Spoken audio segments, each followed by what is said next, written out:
Greetings, comrades! If you are beginning your journey into Russian, first, the alphabet tries to test your courage. Then, reading feels like a battle. Words always seem to contain a vowel, a couple of rolling R's, and strategically placed soft signs for a change. Surviving this battlefield, you push forward, ready to say something simple. My house, my book, my window, or my kids, only to be blindsided by not one, not two, but 4 different ways to say my in Russian.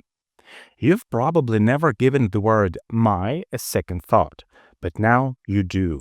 Because while in English you say my and move on with your day, in Russian, Russian has other plans for you. Instead of a single universal my, Russian immediately hands you 4 different versions, each shaped by gender and number. And just when you think you've figured it out, guess what? Cases enter the scene, multiplying these forms by 6. There are 6 grammatical cases in Russian, but somehow resulting in just 12 unique variants. Finally, some good news. Not all possible forms are unique. But wait, that's just my. Then there are your, our, and yet another plural version of your. At least his, her, and their are simple. So welcome to the wonderful realm of Russian possessive pronouns, comrades. The land of possibilities. A topic that might look overwhelming, but is surprisingly manageable if approached the right way, like most things in the Russian language. Today we are going to tackle this topic. By the end of this video, you'll be able to use all these forms you see on the screen. We'll also discuss the optimal approach to mastering topics like this, meaning the most grammatical topics in Russian. So, today we'll learn how to say my car or your house in Russian. This brings us to the topic of possessive pronouns, which answer the question чей, whose, and indicate ownership or possession, much like their English counterparts. Yet, it's important to note that in English, what we call possessive pronouns in Russian can actually fall into 2 categories, possessive pronouns and possessive adjectives. For example, in English, this car is mine, this is my car. Here, mine is a possessive pronoun and my is a possessive adjective. However, Russian doesn't make this distinction between mine, my, hers, her, theirs, their, etc., because we use possessive pronouns for both contexts. So when mapping to English possessive adjectives, my car, моя машина, her house, ее дом. And when mapping to English possessive pronouns, the car is mine, машина, моя, the house is hers, дом, ее. By the way, do not let this dash confuse you. We use it here simply to show that the first word is being equated with the second. This is because in Russian, we generally lost the equivalent of is-are, the copular verb есть, around the 14th century. Despite the logic behind using possessive pronouns not being difficult, since they function semantically like possessive adjectives or pronouns in English, applying them correctly in Russian can be a whole other story. As shown in this diagram, their grammatical application is far from simple. Even in the basic nominative case, you are bombarded with multiple forms, which is exactly what makes them a bit tricky. The reason for this glorious form fest: Russian is a gendered language where gender plays a key role in shaping how words are formed and used. For each possessive pronoun from the list on the left, there are 4 distinct forms, 3 to cover masculine, feminine, and neuter, and 1 for plural. Yet these 3 heroes, его, ее, их, are simple because they are unaffected by the Russian gender system. They were historically formed from the genitive case. One of its functions is also to denote possession, and the language never developed a full paradigm for them. As a result, same form in every case. same form in the plural. So yes, they are easy and you can use them right away in full without sweating.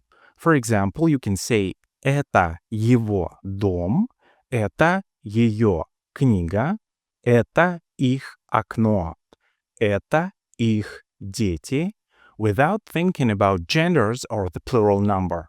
Moreover, in all other grammatical cases, these pronouns also retain their default form. As for the more interesting possessive pronouns to the left, the kind you're bound to grudgingly respect, the reason they come in 4 flavors lies in their linguistic ancestry as well. These 4, мой, твой, наш, ваш, appeared as gendered words in Proto-Slavic, the ancestor of all Slavic languages, as possessive adjectives fully equipped with gender, number, case agreement to match the nouns they modified. This requirement remains alive and well in contemporary Russian, which is why these words still have to grammatically agree with whatever is possessed. So, while in English the possessive adjective my remains consistent across phrases like my house, my book, my window, and my kids, Russian demands 4 separate forms of my because дом, книга, окно, дети represent 3 different grammatical genders plus the plural. Possessive pronouns used with these nouns must grammatically agree with the noun being possessed, meaning they inherit grammar from the possessed noun, gender, plural number, and grammatical case. That's why the Russian counterpart of my, мой, has 4 forms, 3 gendered forms, мой, моя, моё, and an additional 4th plural form, мои. Therefore, to say my house, since дом is masculine as it ends in a consonant, we must use the masculine variant of my, мой дом. To say my book, since книга is feminine as it ends in а, we must use the feminine variant, моя книга. To say my window, since окно is neuter as it ends in о, we use the neuter variant, моё окно. To say my kids, since дети are plural, the final letter is и, we use the plural form, мои дети. That's what I mean when I say Russian possessive pronouns must grammatically agree with what is possessed. They have 4 separate forms, 3 for the 3 grammatical genders in the singular and 1 for the plural. The choice of form is dictated by the gender, number, or case of the noun being possessed. Meaning possessive pronouns take their form from a possessed noun. At this point, let me make an insert. Possessive pronouns appear around the 20% mark of the A1 level in Russian, meaning learners should already know Russian personal pronouns, just these simple words. That's a tiny set, so no problem there. Even if you don't know them, they are easy to learn. However, Russian is a gendered language, and in Russian, gender is everything. Without understanding gender and having the skill to determine the gender of a noun simply by looking at it, studying Russian grammar becomes nearly impossible, including this topic. Thankfully, I recently made an in-depth video dedicated to Russian gender, complete with practical exercises to make the learning process seamless. So if you lack gender skills, go tackle gender first, and then come back not crawling, but on your feet. For everyone who's ready, let's head to the battlefield, where we'll wrestle possessive pronouns. Before focusing on the interesting stuff located to the left, first let's kick these 3 possessive pronouns out of the way. Despite the fact that Russian possessive pronouns can have 4 possible forms in every grammatical case, there are 6 cases in Russian, The good news is that three possessive pronouns have only one form in all grammatical cases, including the plural number, and that's it. While the ones with four forms within every case are called declinable possessive pronouns, the remaining three that have the same form in all cases are called indeclinable. Declension is a term that refers to the shape-shifting of words across grammatical cases, where the same word has multiple forms depending on the case. To provide a relatable English example, in this table you can see declension at work in English. He becomes him and I becomes me. That means I and me are the same word in different forms. So when you use me instead of I, you are declining I from the subjective case, known in Russian as the nominative, to the objective case or the accusative in Russian. Returning to Russian, if a word is declinable, it takes different forms across grammatical cases. So using it correctly requires grammatical skills. If a word is indeclinable, it stays the same in every case, meaning grammar plays a minimal role. Most Russian words are, of course, declinable, so mastering grammar isn't optional, it's foundational. Vocabulary only gets you so far until grammar becomes second nature. Yet these three possessive pronouns are indeclinable, a term similar to invariant or immutable, meaning they do not change and always retain their default form, just one form instead of many. In practice, to memorize the peculiar indeclinability of these three Russian possessive pronouns, его, ее, их, I prefer to use what I affectionately call the he plus she equals they mnemonic formula. Currently, we are applying this formula to remember that these possessive pronouns, counterparts to his, her, their, always remain in their base form, meaning they are indeclinable. However, this formula extends beyond this single application. For instance, when working with Russian personal pronouns, don't confuse those with possessive pronouns we are focusing on. Another related pattern uses the same formula. If the pronoun he, she, or they follows any preposition, we add the letter n at the beginning of the pronoun. Since the default nominative case is incompatible with prepositions, you obviously don't add n directly to он, она, они, but for their alternative forms in other grammatical cases, absolutely. So, for example, to say they have a house in Russian because a preposition precedes the pronoun from our mnemonic formula, we smoothly insert the extra «n» at the beginning, giving us «У них есть дом». When it comes to these indeclinable possessive pronouns, there is another curious detail. The personal pronoun «оно», it, doesn't have its own distinct slot or column among the possessive pronouns.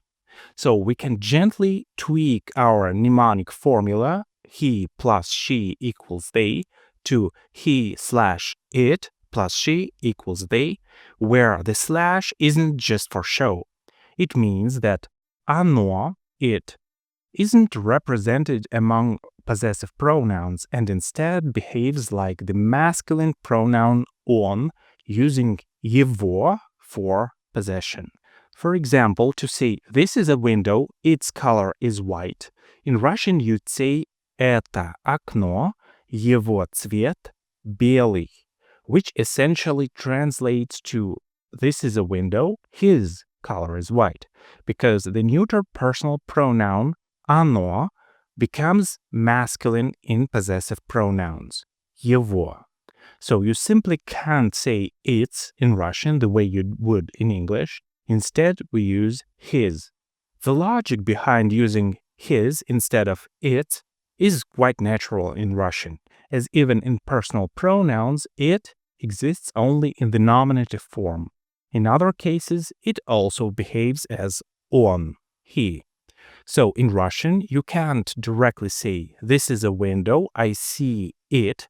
You would say, this is a window, I see him. Это окно, я вижу его. After discussing the general information in this image, let's start embedding Russian possessive pronouns into your Russian, which, like other topics with many variables, can only be mastered through practice. Let me briefly explain why practice is essential when learning Russian. When learning Russian, it helps to remember that it is a synthetic language, whereas English is largely analytic. These types call for different study strategies. Analytic languages such as Mandarin, Chinese, Vietnamese, and to a significant extent modern English primarily rely on word order, arranging separate words like bricks in a very specific logical order to build sentences. Synthetic languages like Latin, German, Russian, and the majority of world languages, by contrast, express grammatical relationships through inflection, reshaping words themselves rather than fixing their order. You use fewer bricks, but each brick is more complex and carries a lot of information. For learners who analytically try to learn these inflectional patterns, studying a synthetic language feels challenging. Although there is no sharp dividing line, roughly 3/4 of the world's languages are predominantly synthetic. Almost all languages in the Indo-European family, including both English and Russian, started out highly synthetic. Old English was highly synthetic as well, but the Viking invasions and the Norman conquest collapsed its complex case system. Russian didn't undergo such violent and chaotic change. It remained relatively conserved, so the reason Russian is still so synthetic is that it preserved more of those ancient patterns. And honestly, it's normal for a language to be synthetic. Russian's complexity isn't some strange exception. It's actually a norm for humankind. Returning to our topic, take moi, for example. It has 12 beautiful variations across the grammatical cases. Most other grammatical topics in Russian are similar. Many forms for a single word. If Russian words are so flexible, taking on so many forms, how do you learn them? Not by memorizing endless rules, and definitely not by trying to memorize the forms of each individual word. Learning Russian is more like sports, building on practice rather than theory. Mastering Russian isn't about keeping a database in your head. Good luck with that. It's about training your brain to recognize and follow patterns that permeate the language instinctively. And guess what? Our brains are very good at that. For learners transitioning from a largely analytic language like English, where knowledge matters, to a synthetic one like Russian, where skill matters, think of a basketball player perfecting their shot. If basketball were purely analytic, players would be in libraries poring over physics textbooks, dissecting the optimal release angle for a three-point shot, and modeling the precise amount of force needed to counter defensive pressure during a layup. But for some strange reason, they skip the library. Instead, they do something wild. They just practice to perfect their shot, again and again, until their brain and body just know how. Same with Russian. You can analyze grammar all day for fun or as a hobby, but real progress comes from the caveman method, just doing it. In our case, completing exercises, around 400 per level, A1, A2, B1, should do it. So even if what's on screen looks overwhelming, so what? Just like a basketball player's brain and body adapt to sinking shots, the physics of which are far more complicated than what you see on the screen, your brain will adapt to these forms through practice. And honestly, for topics like this, meaning most grammatical topics, massive amounts of practice aren't even needed. So for today's topic, we won't approach it like scholars. We'll train like athletes, jumping straight into the deep end. Download the exercises, link in description, grab a pen, and let's go. After just 3 exercises, you'll have a solid grip on this. If they can teach a bear to ride a bicycle without teaching physics to the bear first, we can master this topic, which even by Russian standards can be considered quite difficult. But first, let's put on our scholar's hat again, just for a moment, so we know what we are doing. The first thing we need to do is to address the fact that Russian possessive pronouns must agree grammatically with what is being possessed. Learning it is actually pretty easy through practice by asking questions like whose car is it? While both Russian possessive pronouns and English possessive pronouns / adjectives answer the question whose, чей, the Russian interrogative чей, of course, has 3 genders plus a plural form.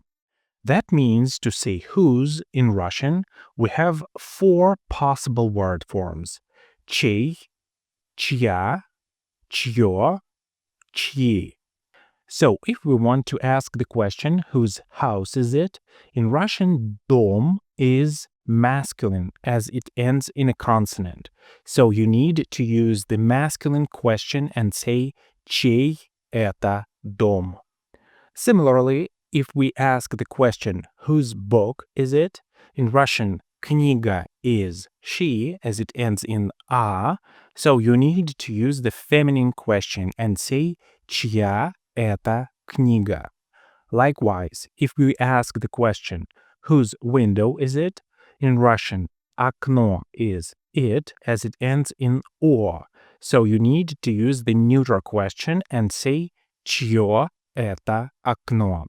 Finally, if we want to ask the question whose kids are those, дети are plural, so you need to use the plural question and say чьи это дети.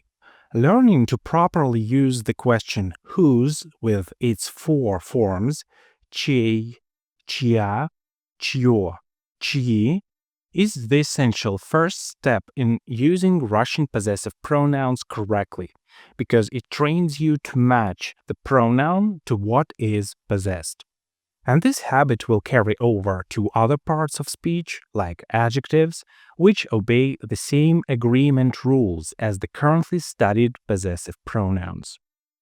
So let's do a quick exercise on the question whose, чей, which has 4 forms: чей, чья, чье, чьи.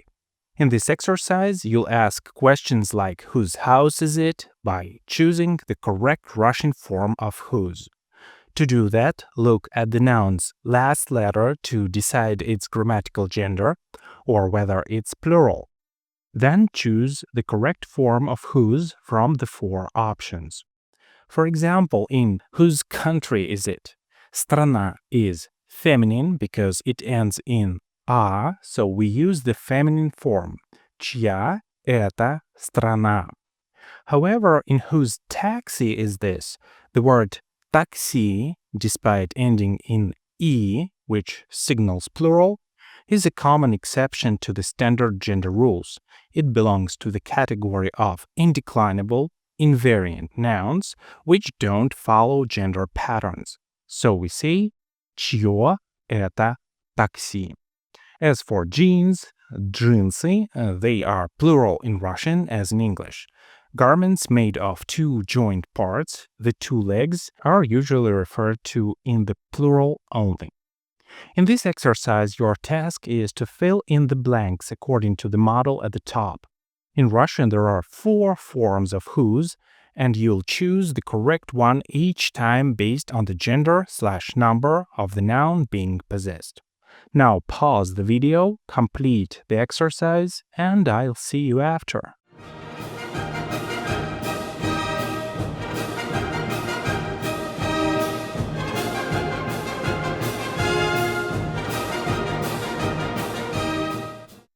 In this second exercise, our goal is to become familiar with possessive pronouns and create direct semantic links between basic personal pronouns and their possessive counterparts. To achieve this, fill out the empty column in the exercise following the provided model. Read the main column, identify the possessive pronoun, find it in the main table, and fill in the corresponding personal pronoun from the top row of the table. After this exercise, through practice rather than theory, you'll become familiar with all Russian possessive pronouns and learn how they relate to personal pronouns. That is, what core meaning they carry. In our model, we first have the phrase your pen, твоя ручка. This possessive pronoun, твоя, is the feminine form of your because the noun it modifies, ручка, is feminine, ends in a. Therefore, the corresponding personal pronoun for твоя is ты. Next, наша дочь, our daughter. Наша is the feminine form of our because дочь is a feminine noun. For her money, ее деньги, the source personal pronoun is она. Note the mnemonic he plus she equals they. For the possessives его, ее, их, we don't match gender or number with the possessed noun because these possessive pronouns have only one form each. In его цвет, we can't determine the source personal pronoun from the phrase alone. It could be он, his color, or оно, its color. From this limited context, write both personal pronouns. Он, оно. Now it's time to put what we have learned into practice. Complete the second exercise by filling the personal pronoun column according to the model.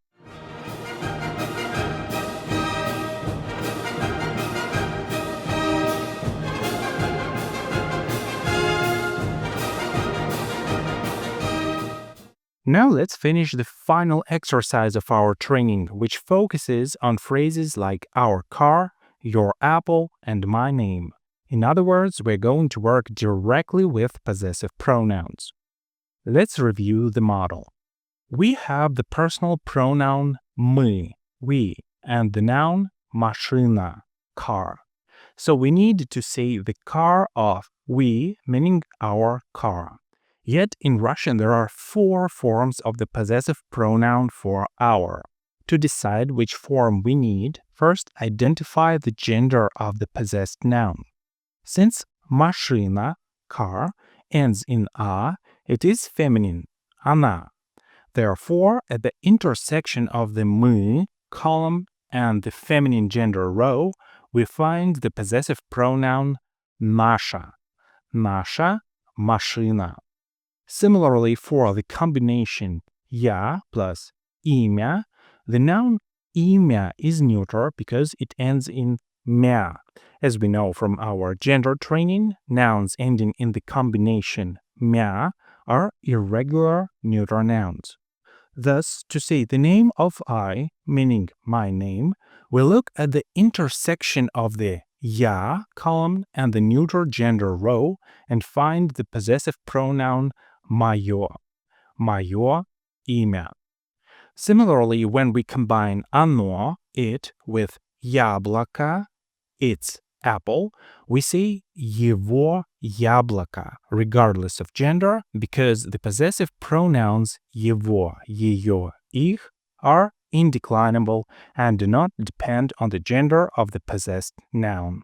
So look at the last letter of a noun, determine its gender, and at the intersection of the default personal pronoun column and the gender row, you'll find the required form to fill in. Now it's time to try it yourself. Pause the video, complete the exercise, and I'll see you afterward.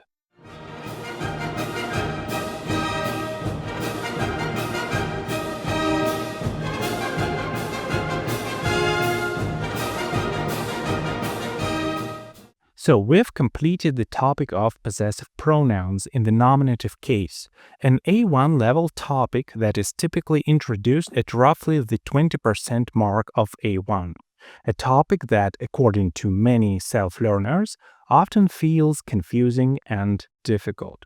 I hope it wasn't difficult for us though. After learning the theory and completing 3 exercises, you're already pretty good with Russian possessive pronouns. Maybe not as good as you'd like, nothing is mastered in one go.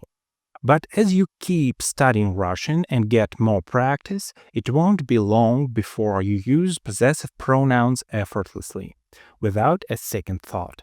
You may have noticed that we worked only with the nominative case here, and you might be wondering about the other grammatical cases. As we discussed earlier, Russian is a synthetic language, a language of patterns where everything is interconnected. By studying one topic, you unwittingly study others, and vice versa. That's why to master possessive pronouns across all 6 grammatical cases, you, of course, need to learn the cases themselves first. They are introduced through nouns and personal pronouns. Once the noun system for a given case is learned, other parts of speech can be learned in terms of that case as well. Yet, as we discussed earlier, declinable possessive pronouns originated as possessive adjectives, so their patterns are connected to adjectives.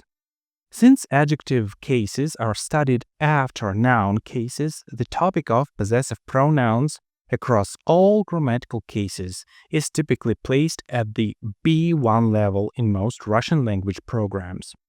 In these programs, adjectives and possessive pronouns are studied simultaneously because they share common adjectival patterns for changing their endings according to the case.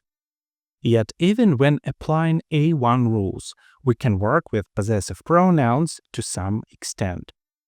Take the accusative case at the A1 level, whose main function is to mark the direct object. For example, я читаю книгу.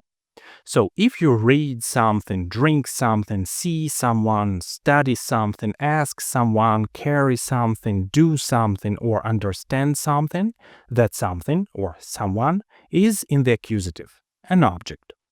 To change a word's grammatical case, we change its ending, the final part of the word. When you learn the accusative case, you'll see that the feminine patterns are predictable. A becomes U and ya becomes you. That lets you use the accusative feminine forms with confidence. Моя becomes мою, твоя, твою, наша, нашу, ваша, вашу. For example, я читаю твою книгу. In the neuter, the accusative form is identical to the nominative, so you can use it right away. Моё, твоё, наше, ваше. For example, я читаю ваше письмо. In the masculine, the accusative case depends on animacy. If the object is inanimate, the form matches the nominative, as with neuter. If it's animate, it follows the genitive. That means you are already equipped to use the first row for inanimate masculine objects in the accusative, because it doesn't change.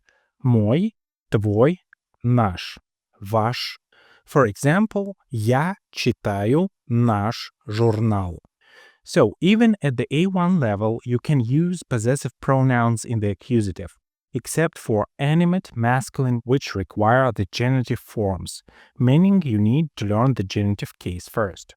Let's imagine we studied the genitive case. So for accusative, animate, masculine objects, we need to follow the genitive rules. Looking at the genitive forms of adjectives, we see that hard adjectives end in ova, while soft adjectives end in eva. The distinction between hard and soft adjectives is a grammatical topic of its own, but because мой and твой end with I краткая, a Russian soft consonant, we choose the soft pattern. We remove y and add the ending ева, yielding моего, твоего. As for нашего and вашего, the same ева pattern applies, governed by one of the patterns in Russian spelling rules. For example, мы слушаем твоего друга. That said, to truly master this topic, you should first learn the full system of grammatical cases, including adjectives. That's the B1 level. Unless you want to memorize charts in isolation, which of course would not be the most clever decision to make. Yet, if you want to study properly, you shouldn't aim to master this topic or any other specific topic alone. Everything in Russian is interconnected. The language is built on patterns that permeate every aspect. Thus, your goal should be simple. Progress through the levels. First A1, then A2, then B1. By moving step by step, you'll learn all the required topics in the most natural and logical order designed by experts. That's it for today. See you in another video.